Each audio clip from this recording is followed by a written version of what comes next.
Olá, pessoal. Vamos para mais um capítulo do livro O Fim do Alzheimer, Guia Prático, Editora Objetiva, de Dale Bredesen, de 2020.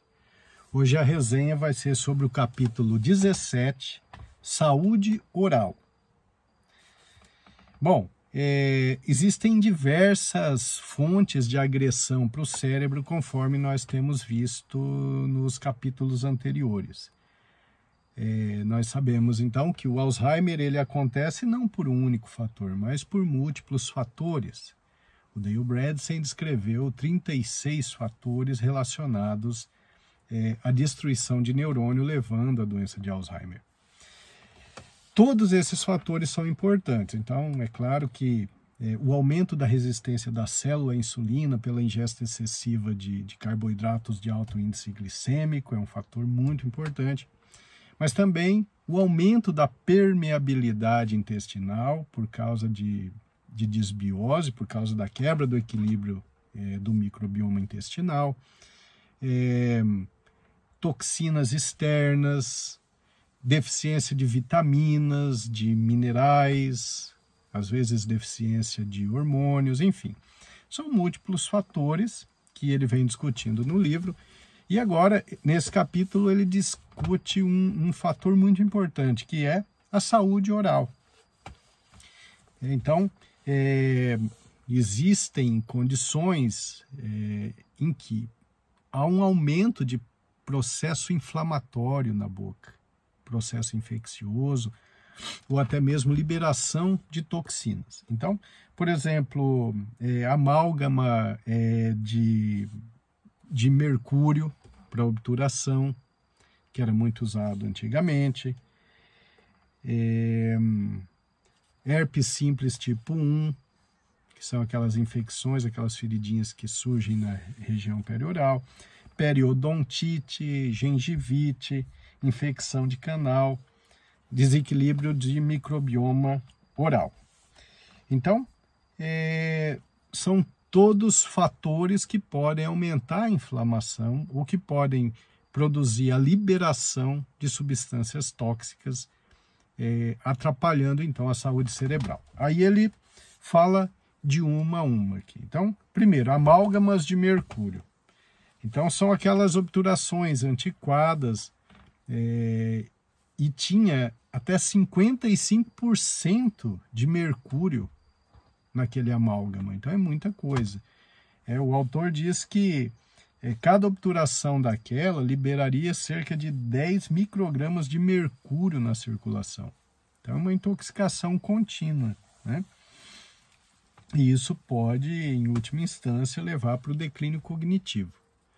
Então, quem tem essas obturações antigas, seria muito interessante trocá-las por obturações, por materiais de obturação mais modernos e não tóxicos.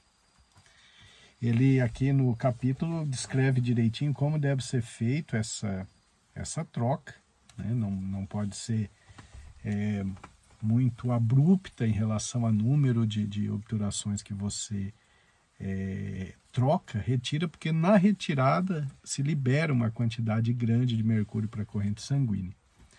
Mas o fato é que é importante sim fazer a troca, e se você tem dúvida em relação ao nível de mercúrio no seu organismo, tem que pedir para o seu médico solicitar uma quantificação do mercúrio. Isso pode ser feito através do sangue, da pele, do cabelo, tá certo?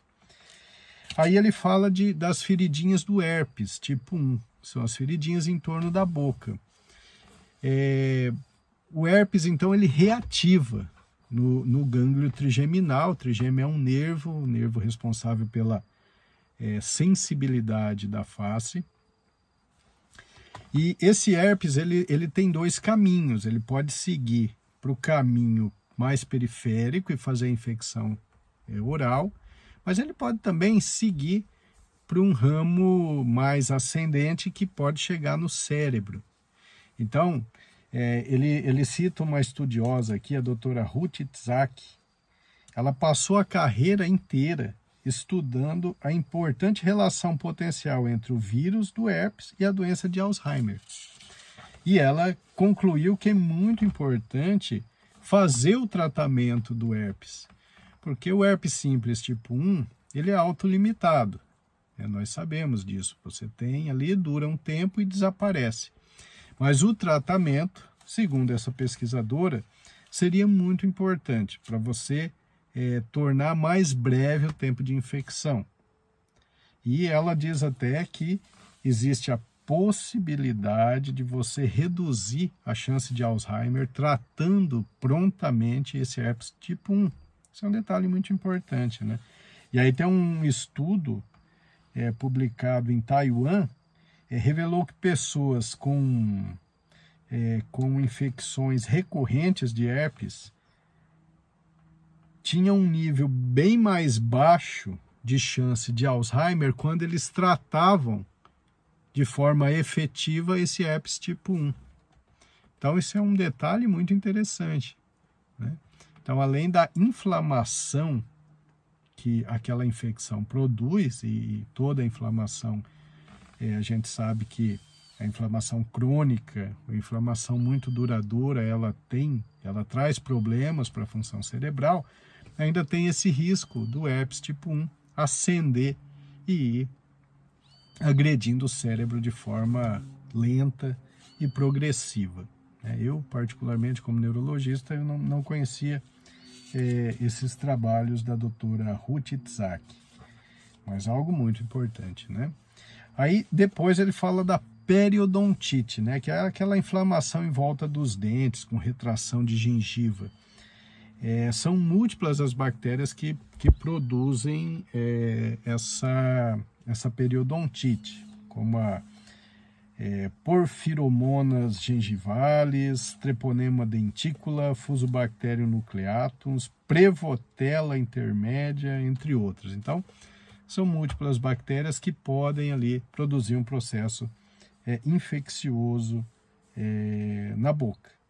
Então, é claro que quando você tem essa infecção, você produz ali uma inflamação que fica contínua por um período longo. E essas inflamações crônicas são aquelas que mais agridem o cérebro. Se você tem um distúrbio de canal, a mesma coisa. Isso tem que ser resolvido o mais rápido possível, né? Então, o que vale é manter uma boa higiene bucal.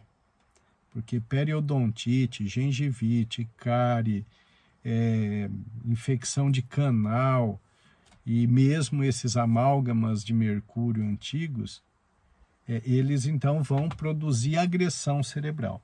Então, uma boa higiene bucal é fundamental para que você tenha uma saúde cerebral adequada, né? Então, aqui no final ele dá as dicas de como manter a saúde bucal, o básico, né? Higiene bucal básica. Mas ele sugere uma coisa interessante aqui que eu vou falar para vocês. Ele diz o seguinte: experimente fazer a higiene dental com óleo de coco. Você bochecha o óleo, passando-o entre os dentes por cerca de 10 minutos todos os dias. E isso ajudará a reduzir as bactérias associadas à deterioração dentária. Fantástico isso, né? Eu não tinha ideia, mas é algo que vale a pena fazer. A gente já conhece muitos benefícios do óleo de coco para a função cerebral, e que é um triglicerídeo de cadeia média, né? Um TCM. Mas esse dado realmente é muito interessante e que vale a pena a gente tentar fazer, porque certamente isso vai melhorar a saúde bucal. Então é isso, gente. Então, manter uma boa saúde bucal é muito importante para que tenhamos uma boa saúde cerebral.